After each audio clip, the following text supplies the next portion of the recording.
This video will be fun because I'm going to be talking badly about 5 players, and a lot of you might own these players, so I expect some pushback. I get it. It's okay.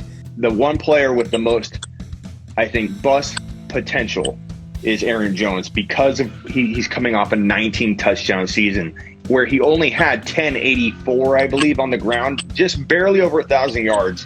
All of his production came through those touchdowns.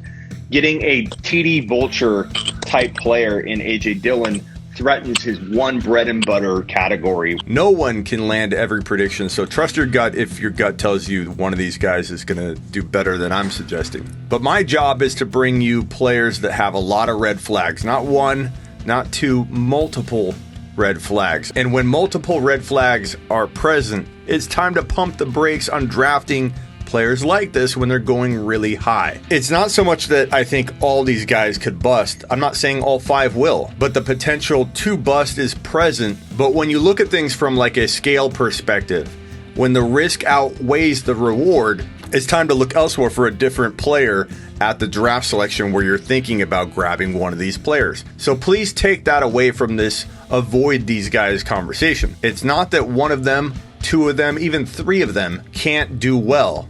They could defy the odds. The odds, I think, are stacked against them. My job is to tell you that every one of these players has a lot of red flags that make them a risky grab at their currently high ADP. My top 5 don't draft running backs entering 2020. Top 5 running backs. You're watching the Fantasy Football Show.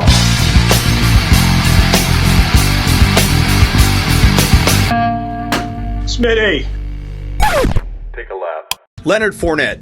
Take a lap. Let's start off with the team not wanting this guy. And it's not just this year. They practically wrote him off last January. The Jaguars don't want him. Again, any one thing, if it was just injury, if it was just the team and how they view him, bad decision making on the field, or just bad decision making off the field, one single red flag wouldn't have me running away from this situation, but it's a perfect storm of bad things coming together that make this guy a huge risk in this situation. If he's traded out of this environment, depending on where he goes, I might be back on board for one season at a time type of thing. That doesn't make me a flip-flopper. I'm trying to be predictive with this situation. And the honest truth is, because of his asking price via trade right now, he could get traded to a very cloudy situation. Somewhere where we already have a very established, accepted running back 1 in the fantasy football community, like let's say Miles Sanders. What if the Eagles, because of the super low cost, a late draft pick,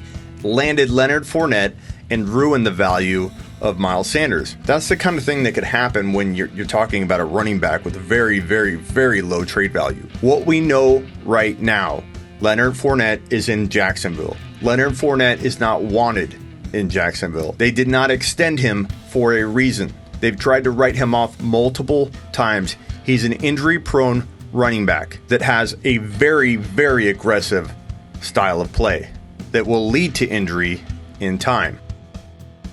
What's up? What's up, State of Mind? Hey, Smitty. How's it going, man? Good, man. I was just talking about Melvin Gordon, talking about Leonard Fournette, talking about Joe Mixon. Those have been the topics that I've been ranting on for the last 15 minutes, I'd say. Okay. So what are your thoughts on Melvin? First off, the Leonard Fournette bet that we made is not looking very good for me. Yeah. What was the bet? I make so many bets with you guys, I forget, and then I don't even get to cash in on them. What was our bet on Fournette? It was a $50 bet that Leonard Fournette would outscore. That he would finish top 7. Yeah, something like that. Yeah, top 7. Okay, yeah. And he could go to Tampa Bay. That's what I was talking about earlier. Like, this guy landing in Tampa Bay would change my mind, and that's not wishy-washy. That's not being a bad analyst. That's not going back on what I'm saying. Situation's half of the battle with fantasy football. So I preface that up front, that if someone's situation changes enough, a guy that I'm totally doubting, like a guy like Cam Akers, who I totally doubt so much more than everybody else, if he landed in the right spot, it would change everything. So Fournette in Tampa Bay would be a 1 year at a time evaluation process for me, but a huge upgrade. But as I was saying before you jumped on, I'm not sure if you saw it, I think because of his low asking price, he might land in a weird spot because any team it only takes one team to invest in Leonard Fournette at a low, like dirt cheap draft price, some really bad pick in exchange for him. And then he lands in Philadelphia and ruins the value of you. But you know what I'm saying? That's what I think could happen. And so I'm just, I'm just thinking that like even a trade won't necessarily be a good thing for Fournette, but there's a reason that the Jaguars have been trying to get rid of him for who knows how long. Why do you think that's even been pumped. Do you think it's more personality and just the lack of character, or what do you think? He's talent. Yeah, it's not talent, but it's locker room issues. Maybe we don't see him in practice. We don't know what these coaches endure week in and week out at practice. That's kind of what maybe some people say about Darrell Henderson and why he hasn't got the proper shot. Some of the weird people that are in this chat is kind of strange. A lot of kissing random emojis in my life. I know. I'm not really sure.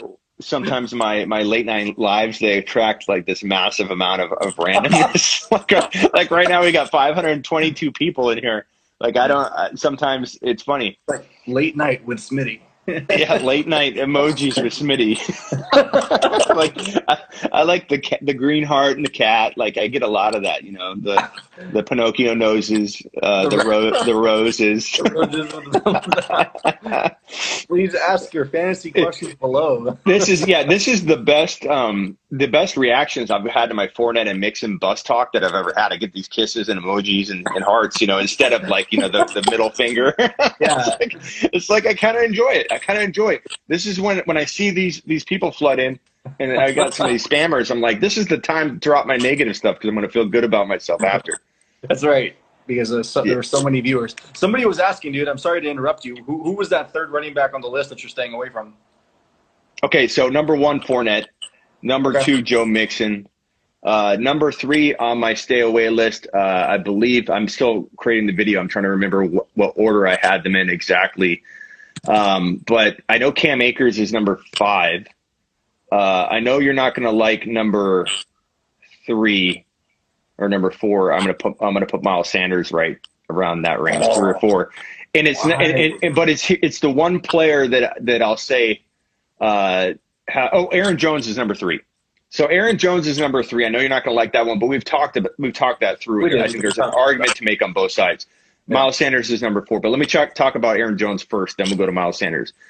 So out of all the players in my top 5, avoid running backs. So it's Leonard Fournette, Joe Mixon, Aaron Jones, Miles Sanders, Cam Akers. It's my top 5 avoid running backs for 2020. Out of all of those players, the one player with the most, I think, bust potential is Aaron Jones because of he's coming off a 19 touchdown season where he only had 1084, I believe, on the ground, just barely over 1,000 yards.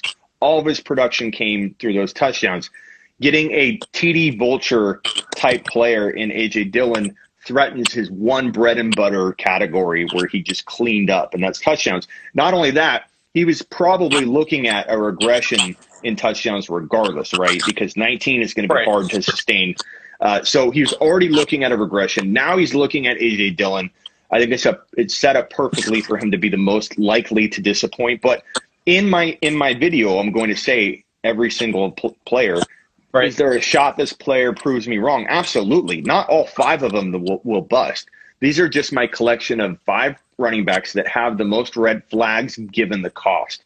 And so if you stay away from all 5, you're more likely than not to avoid some kind of disaster.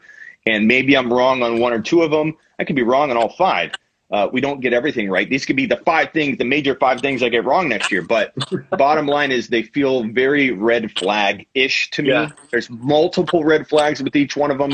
And I know you'll probably want to speak on Aaron Jones. Then we'll go to Miles Sanders. So what are your thoughts on Aaron Jones? I know you love him.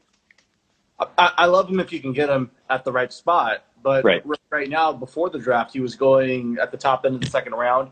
Right now, he's falling towards the end of the second round. That's still too early for me. I think you bring up all the good points. Right? There's reason to be scared, right? I mean, it's really hard to duplicate 18 touchdowns. And you're right, the bulk of his fantasy value did come from those touchdowns. I will say he's probably a little bit more versatile than what you think. I mean, over 400 yards through the air. He did catch the ball out of the backfield, and he proved that he could do that. So I think Aaron Jones is going to be somebody that's going to be used between the 20s, and then maybe they bring in Dillon as that red zone pounder.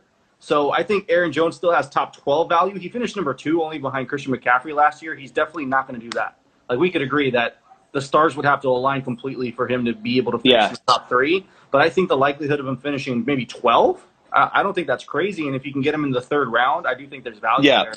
So I think, just like with any player, at the right spot, it makes sense. In 3rd round value, you're right. Like, at some point, just to counterpoint my argument, I'm gonna flip the script on myself and start arguing Aaron Jones for a second. Okay, so pretend that my hat's backwards and pretend I'm flipping the script here, even though it is. Do one of these. Yeah. Okay, so here's my thinking here. If I was going to argue this in a positive aspect, just like Dalvin Cook was a top 5 running back in my opinion last year. His ADP sat at 18, 19, 20 overall. Right. And my argument to people was, guys, just like when you put a frog in boiling water, state of mind, if you drop him in boiling water, he'll immediately jump out. He doesn't, who wants to jump in boiling water? You put a frog in lukewarm water and turn it on high, he will cook to death and not know any different. He won't jump out. So I feel like that's the same thing with fantasy football players and the mindsets people have. Dalvin Cook, too risky. He gets hurt, you're done. Okay, he's number 5 overall, number 6 overall. ADP drops to number 8 overall. People are like, Dalvin Cook, he's too risky. Drops to 15, drops to 18. Now he's at 22, and no one's adapting. Everyone's still in the same mindset as if you were drafting him at number 5 overall, yet he's sitting at 22. When do you change your tune, guys? So if I'm arguing in favor of Aaron Jones at 3.04, 3.05, I've seen him fall there. At what point do I say, whoa, I drew the line, he crossed it, now he's way more upside than he is a risk? I get that. Pair him with A.J. Dillon. Yep. Maybe you have some it's insane win a league type value. So I will give you that. The one thing that I will say, again, if I'm just arguing against him, not his ADP at all, just the situation in general, is like I said, 19 TDs, not going to get that. He's going to regress from that to begin with. A.J. Dillon, he's a TD hog. Aaron Jones didn't get a whole bunch of rushing at 1084. Then mix in the fact that this offense was running more heavy than normal because they lost Devontae Adams. There's just a lot of reasons. Then mix in this. This is another thing to toss into the equation. He's a lazy guy, and the team has always felt that way. And he's proven with a lack of conditioning to get hurt constantly. Now, no one was bigger. No one on Aaron Jones, and find any of you in here, any 500, even 592 of you in here. I know some of you are busy kissing emojis, throwing kissing emojis at me in state of mind here, but go find another analyst that was higher on Aaron Jones than I was last year, because he was in my top, I think 6, he might have been 7 bold predictions for all of 2020, and I only choose 12 of those, 10 to 12 of them. He was in my top 6 to 7. I was clearly feeling it, and the reason I was feeling it is he entered that offseason chiseled, and he never done that. That was part of the equation that was like, okay, this guy's he's bleeding talent, but he can't put it together. If he's ever going to do it, it's going to be this year when he walks in ripped. So lazy guy, always getting hurt is concern enough for me on top of all that. Now you got a COVID situation that probably is putting him not in his best place right now, physically, mentally, spiritually, fantasy-wise. This guy is his chickens are messed up. Yeah, his chickens, his everything is messed up. So that would be my argument. I love the dog emoji. That's probably my favorite one. That's been the best one so far. I like one of the questions, P_Mayo 15. Jones is going to have 10 total touchdowns. So where do you draw the over-under? So if I said Aaron Jones ended the season with 12, would that be too high? And in my video, because I've recorded this piece of it, I'm going to finish it, wrap it up tonight, probably post it by midnight-ish tonight. So look for it on Smitty1.com, guys, or YouTube.com/The Fantasy Football Show.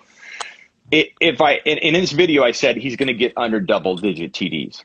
Wow. So he's going to go from 19 to under 10. And that's a lot of it's, like I said, regression and A.J. Dillon. If A.J. Dillon gets hurt early, if somehow Aaron Jones is like, let's say a report surfaces tomorrow that says Aaron Jones last year, his offseason was the only offseason where he was ripped.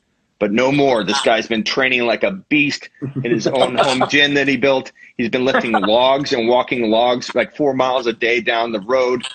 Keep those emojis coming. And can we get some clown emojis in here? Can we just get a little mix?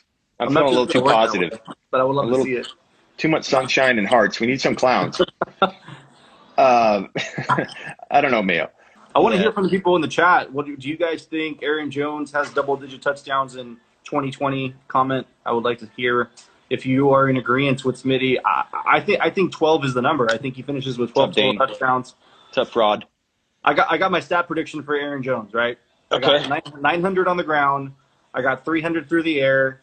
I got 12 total touchdowns. I think he finishes as a borderline RB1, RB2, maybe high-end RB2. I think that's worst-case scenario for Aaron Jones. Just think about the offense. Think about how productive the offense is. Think about Aaron Rodgers. Like, where's the touchdowns going to go? So, like, is Davante Adams going to have 25 touchdowns this year? But here would be another one of my, like, do you feel where I'm coming from, though? Like, if it's one thing. I do. If I was one thing, like, in retrospect, can you see this one being one of those things where you're like, there were so many things, like, going against this?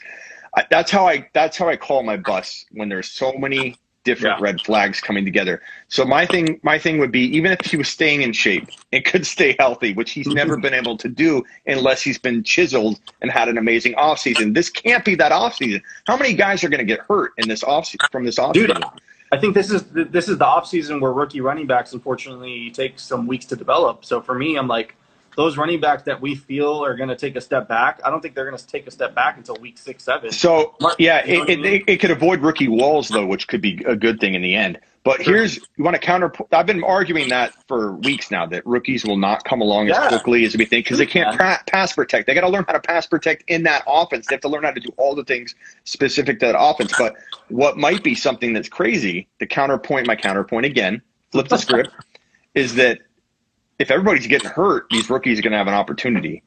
Yeah. And they may be in the best physical condition of all of them because they were combine preparing.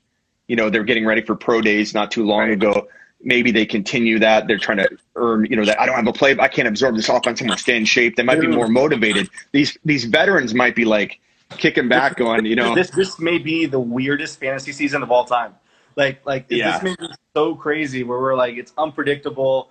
Random players are just going off each week because of everything that's going on. Clyde Edwards-Helaire getting a slow start could mean that he is on fire from week 4 through 16 because he plays more of what's a college-type season. That's why rookies if people wonder why rookies hit a wall at the NFL level, is the season's shorter in college, and their bodies are trained to play a college season, and so that ends about week 11 or 12 for them. Yeah. And so, give Helaire a little bit of a slower start, and maybe he doesn't hit a rookie wall. So, Aaron Jones, to me, I just feel like if you consider all that, you consider that here's the other thing. When I was about to say this. So, perfect storm of red flags already, and I haven't even talked much about the fact that the team continues to answer the question when they get asked, are you going to lean on Aaron Jones? Is Aaron Jones your workhorse? They don't give you a definitive yes. They always give you, we want to bring someone else in. That's got to concern you, kind of like Fournette. We're saying, what do you think is the reason why they don't want Fournette in Jacksonville? What is the reason they don't want Aaron Jones running the football full time? Is it that he sleeps in and doesn't show up to practice? Like, are they just completely fed up with him? There's got to be a truth to that argument. There's got to be something going on in the background where the franchise is hesitant to double down on those players. Although on paper and on a highlight, they seem to be great, but it just is what it is. Yeah. Joe Mixon. A lot of the same things I just said about Leonard Fournette, you can apply to Joe Mixon. Injury prone, bad decision making, and of course you get pushback on both of those things from people that own him or believe in him. He's not injury prone, Smitty. His decision making in the past is in the past. Don't bring that up anymore. How can you bring that up over and over when it's in the past? Well, I follow the guy on Instagram. I follow all these players. He seems pretty good at making bad decisions. He doesn't seem like he takes a lot of things seriously. Check out his live streams that he does on Instagram. Mixing in, no pun intended, all of those things with the fact that he completely busted on fantasy football owners heading into the first half of 2019. And he was on my bold predictions for being a bust, an absolute bust, a player to avoid in 2019. And it's because I feared that he'd be facing 8-man front after 8-man front and not be a productive fantasy football player. And he wasn't. If you own Mixon all year last year, he may have turned it around by mid-season, but at that point, you're already out of your fantasy football playoffs. I like Joe Burrow. I love the Higgins pick. I think this offense is really good for the future, but Joe Burrow is a rookie. There are few quarterbacks that can enter their first year and not have bumps in the road the entire way in their rookie year. Joe Burrow will have good moments and bad moments. Joe Burrow will be inconsistent. Defenses will look to shut down Joe Mixon before they try and shut down Joe Burrow. So like with Fournette, it's not that I'm saying he can't deliver on the value you're probably going to have to pay to get Joe Mixon. He could.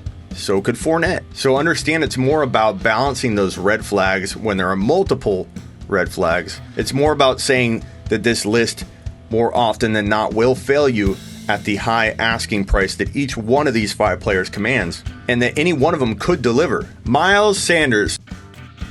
And my number 4 is Miles Sanders. And so just like I talked about Aaron Jones being the most likely of the top 5 to bust, he has the most reason to bust out of all of them because of the expectation, level. The reason I have him 3rd, though, is because he's falling into the 3rd round, so the risk is diluted a little bit more than it could be. If he was getting drafted at 9 overall, he'd be a bigger bust candidate for me than Fournette and Mixon. Fournette and Mixon have a higher ADP, so they rank in higher. But flipping that script, out of all the 5, Sanders cracks the top 5.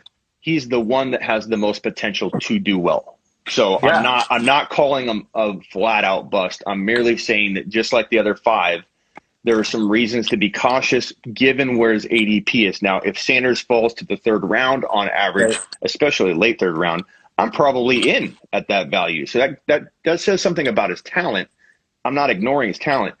But I'm seeing him go at 18, 15, 16 overall. And there are just players I like a lot better that feel more comfortable and have more of a grip. Understanding a little bit about how you draft nowadays, there's players that you like in those ranges, but they're not necessarily running backs, right? Like in the 3rd round, I don't think you're taking Miles Sanders even if he was there, because you're probably going Pat Mahomes. You're probably going, A.J. Brown in the middle of the 3rd round. Like, I think that the way your draft flow is going this year, it just doesn't line up. Does that have a little bit to do with it? No, I mean, honestly, I just feel like regardless of position, I'd rather have Kelsey than I would, Sanders. I'd rather have Mahomes or Lamar over Sanders. And I know that other people might disagree with that, and I'm fine with that. But Mahomes and Lamar are so secure. They're top 5 overall scorers. And I get that you want to go QB late, or a lot of people want to go QB late. So do I. Like, I want to play the late. Mahomes was my number 1 bold prediction in 2018. I love playing the late QB approach. Yeah. I'm a big defender of the early QB approach because no one's there to defend it. And I think there's fun ways to win. All ways can win you in fantasy. Like, there's not one way to win. So for me, I could list 5 or 6 players above Sanders that I obviously love more than Sanders, maybe 10 or 15, everybody above him actually, but I'm just being like of the arguable range, and like 5 or 6 below. Like, I can go a whole like 12 players around his ADP saying, I kind of like that guy better. I kind of like that guy better. Now, if that's at 2nd round ADP, which is where I think Miles Sanders is falling. But if he stays in the 3rd round, if people are just getting excited right now and rank him high for whatever reason, or we're looking at like a dynasty ADP effect where people in weird dynasty leagues where they're keepers, they're screwing the ADP data up. Then I'm gonna get back on. I have a feeling that anybody who drafts inside the top 3 has a proportionally disadvantage to the rest of the draft, because if you draft in the top 3, you're likely going to end up with Christian McCaffrey, Saquon Barkley, or Ezekiel Elliott. And then on the way back, you get your choice of so many good players. I mean, Miles Sanders may be around on the wraparound. Travis Kelce, George Kittle, a pick of the Mahomes and Lamar Jackson. A top-end receiver may fall that way. You may get Chris Godwin at the end of the 2nd round. I think if there's a way to draft, I think the top 3, whoever hits that top 3 has a proportionally big advantage over the rest of the draft room. Yeah, and if you can trade it, my favorite approach is trading my 2nd, my 3rd, and my 5th rounder or 4th rounder, 2nd, 3rd, and 4th, all for that 1.01. So if you get like the 1.02, trade for the 1.01, go in with McCaffrey and Barkley on the same roster, and still have a 5th rounder, 6th, 7th rounder, 8th rounder. And I like that. If you can trade. You got a question coming in for you specifically. Hey, Smitty, with money on the line and a redraft, as much as you like Clyde, would you go Jonathan Taylor over Clyde? No, because I don't think Taylor's in any better 2020 situation than Clyde. In fact, Clyde's probably in a better situation because his team believes in him more than I've ever seen a team believe in a running back before, from all three levels, from the starting quarterback to the head coach to the GM. All three of them said, we want Clyde and we want him now. Whereas you might see different resistance with using Jonathan Taylor as a PPR, player. He might not get any PPR work, because Mack and Nyheim Hines are really good receiving backs. So I'll argue Clyde will outscore Jonathan Taylor in redraft, and I will 100% argue all day long that Clyde's worth more in Dynasty, so he wins out on both. I honestly believe, and I'm probably gonna roll with this prediction, but I think Jonathan Taylor is going to be the biggest bust in 2020. I can't foresee a situation where they have Phillip Rivers on a 1-year deal behind a really good offensive line with a player like Nyheim Hines, right, in a backfield that was already pretty damn secure in Marlon Mack, who exceeded over 1,000 yards rushing, right, and the pieces are already there for them to not bring in a rookie and cause any sort of friction or disadvantage to the scheme. I just can't see them using Jonathan Taylor as a workhorse at all this year. And not to mention, though, also add this to the equation, again, what we talked about earlier, the fact that these rookies are going to be eased into things, and there's a good chance, and there's a good chance that they say, hey, guys, we already have Phillip Rivers with no rapport with this team. Let's throw a rookie. Let's throw a rookie back in there for pass. That's what I'm saying. Yeah, so it makes no sense. People that are drafting early and they're drafting Jonathan Taylor at the end of the 3rd round and the early 4th round, you're making a mistake. Take AJ Brown. Take Mark Andrews there. Take a secure player. AJ Brown is my favorite 4th round pick. I feel like he's top. I have not landed him anywhere. He's been so hard to get. He's top 5 to 7 bound, and that's me being like, I don't want to make too much of a scene here. I gotta. Even though I could be right, enough people will leave my following me based on some of my exciting rankings and predictions. So I got to tame myself and ease people into it, because if I start talking about this guy being higher than top 5 to 7, too many people are going to react negatively. So I got to tame myself. I think it's bold enough. People are acting like that's bold. So I'm gonna hold them right in 5 to 7 range and say, you want the next elite wide receiver. Right. And I remind everybody, and I know the people that already subscribe to my sleeperu.com website will know this. They can validate it. And I'm sure I've got a lot of people in here that are subscribed to sleeperu.com. But on the I have my top 12 bold predictions for redraft, and then I have a dynasty section. And I only had, I believe, 2 of them for 2019. And one of them was that AJ Brown would be a top 5 wide receiver within 1 to 2 years. So absolutely. I think you're going to nail that one really bad. I think that one's going to hit, and you're going to have all that recorded content. It's going to look pretty good. Yeah, there's no doubt that this dude can finish in the top 5.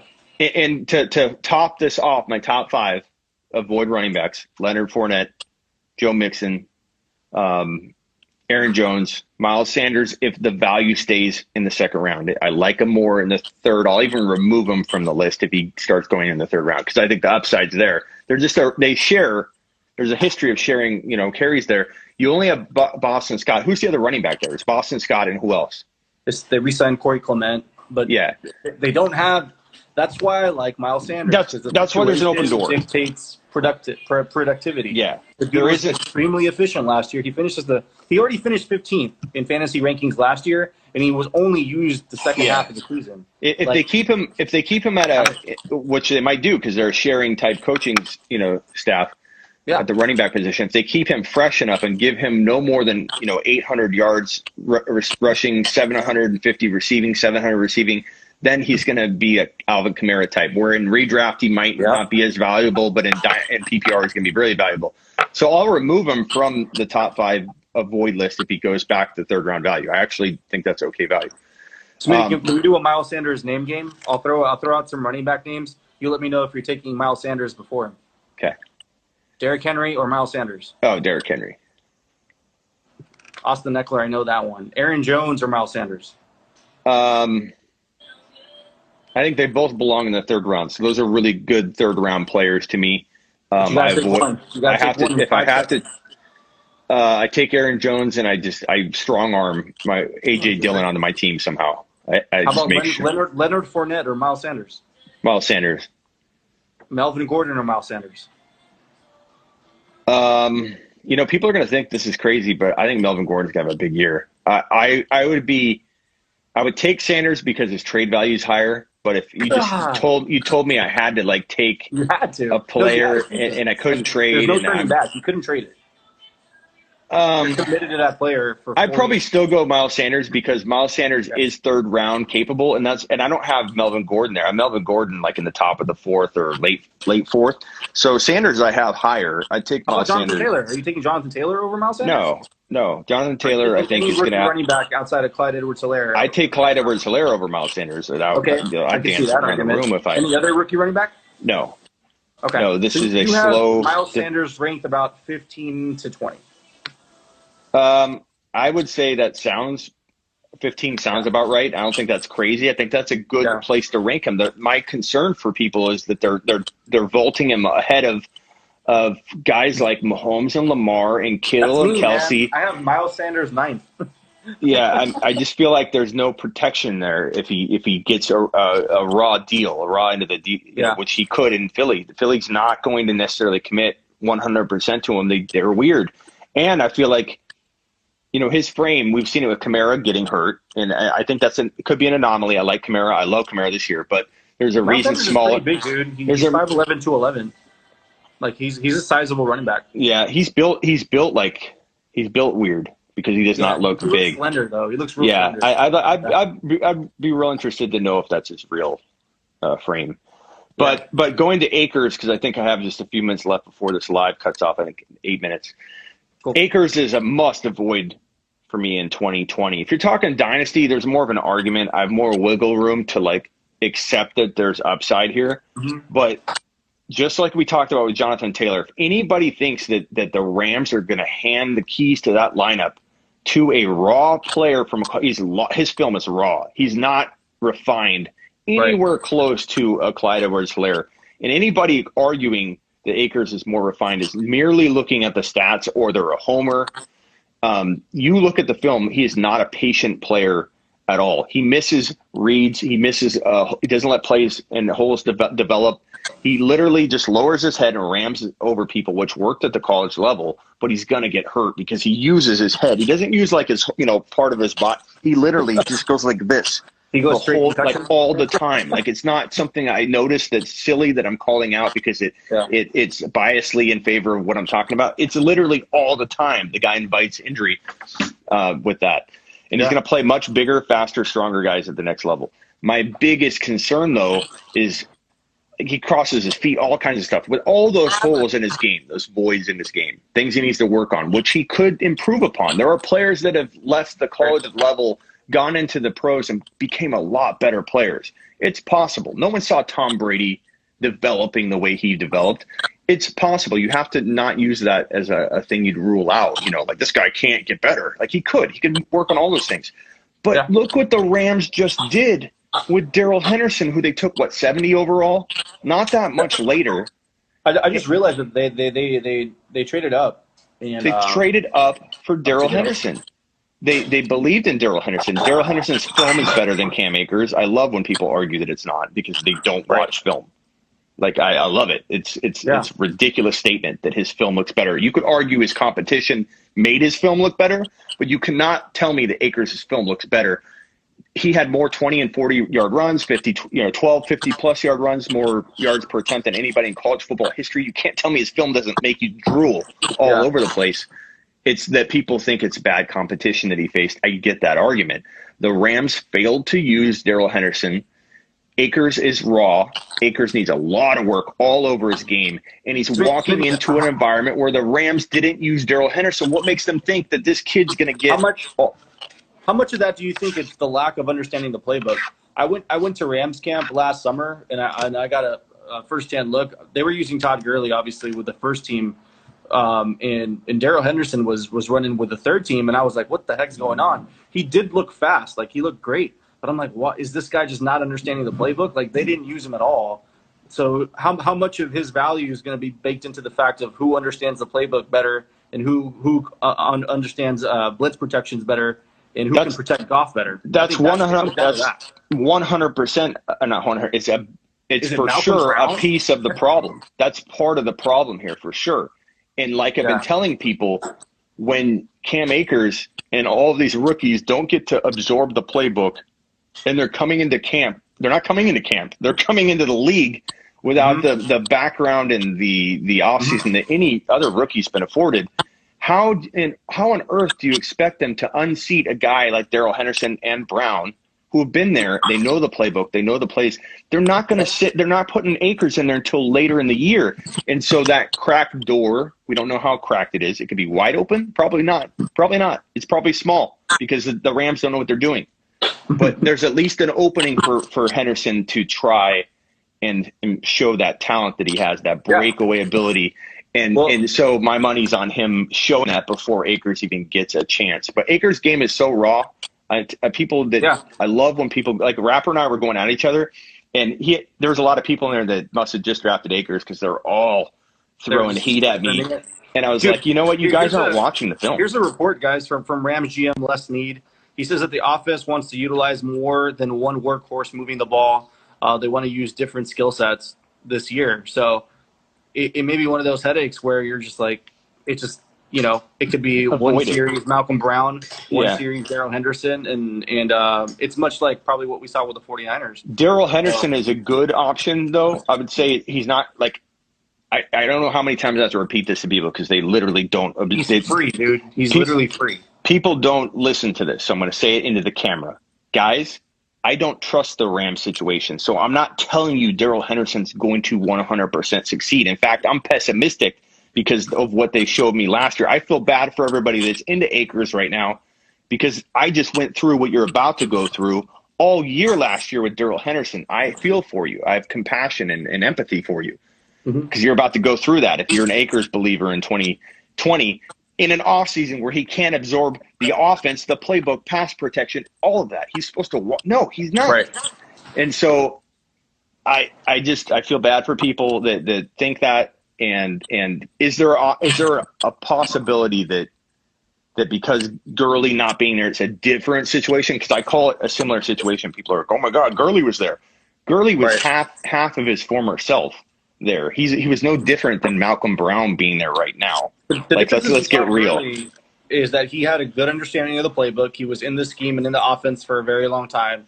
So Todd Gurley was the most trusted person in that backfield, regardless of his skill set diminishing.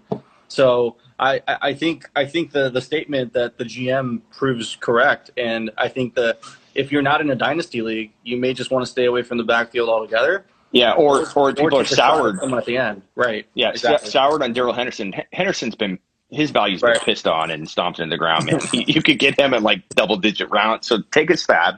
You can draft and then drop your kicker and pick him up. That's how late he's going. Yeah, so Darrell Henderson's the only back I'm going to own in redraft or dynasty right now, in hopes that the Rams don't screw it up. But honestly, I have zero faith that the Rams know what they're doing. Top 5 running back. You're watching the Fantasy Football Show.